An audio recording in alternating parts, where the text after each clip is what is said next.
بسم اللہ الرحمن الرحیم۔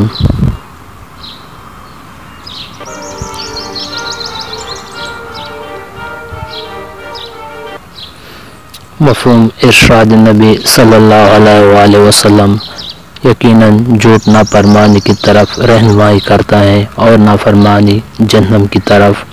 آدمی جھوٹ بولتا رہتا ہے حتیٰ کہ وہ اللہ کے ہاں جھوٹا لکھ دیا جاتا ہے۔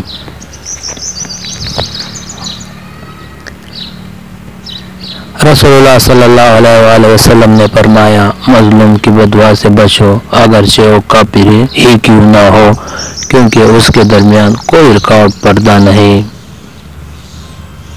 حضرت جابر رضی اللہ عنہ بیان کرتے ہیں کہ نبی کریم صلی اللہ علیہ وآلہ وسلم جس بھی راستے سے گزرتے تھے تو آپ کے پیچھے جانے والا شخص آپ کی خوشبو سے جان لیتا کہ آپ صلی اللہ علیہ وسلم یہاں سے گزرے ہیں۔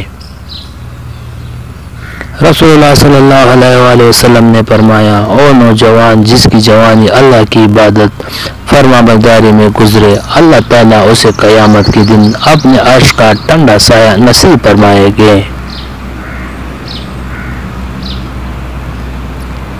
رسول اللہ صلی اللہ علیہ وآلہ وسلم نے ارشاد فرمایا، دشمنوں کا مقابلہ کی تمنا نہ کرو اور اللہ سے عافیت کی درخواست کرو۔ رسول اللہ صلی اللہ علیہ وآلہ وسلم نے فرمایا، کوئی شخص مہمان کے لیے اپنی طاقت سے بڑھ کر تکلف نہ کرے۔ حدیث نبی صلی اللہ علیہ وآلہ وسلم، رسول اللہ صلی اللہ علیہ وآلہ وسلم نے ان مردوں پر لعنت بھیجی جو عورتوں جیسا چال چلن اختیار کرے اور ان عورتوں پر لعنت بھیجی جو مردوں جیسا چال چلن اختیار کرے۔ رسول اللہ صلی اللہ علیہ وآلہ وسلم نے فرمایا، جس کی تقدیر میں جو ہوتا ہے وہ ہو کر رہتا ہے۔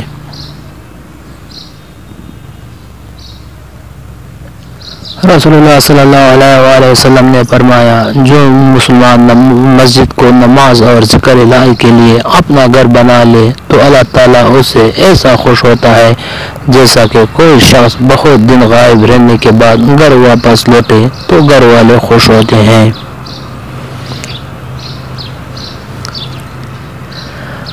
حضور اکرم صلی اللہ علیہ وآلہ وسلم نے ارشاد فرمایا، احد پہاڑ ایسا پہاڑ ہے جو ہم سے محبت کرتا ہے اور ہم اس سے محبت کرتے ہیں۔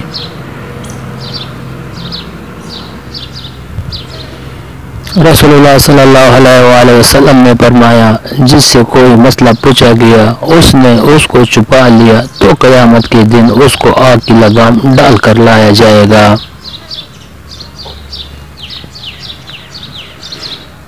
رسول اللہ صلی اللہ علیہ وآلہ وسلم نے فرمایا، صدقے نے مال میں کبھی کوئی کمی نہیں کی۔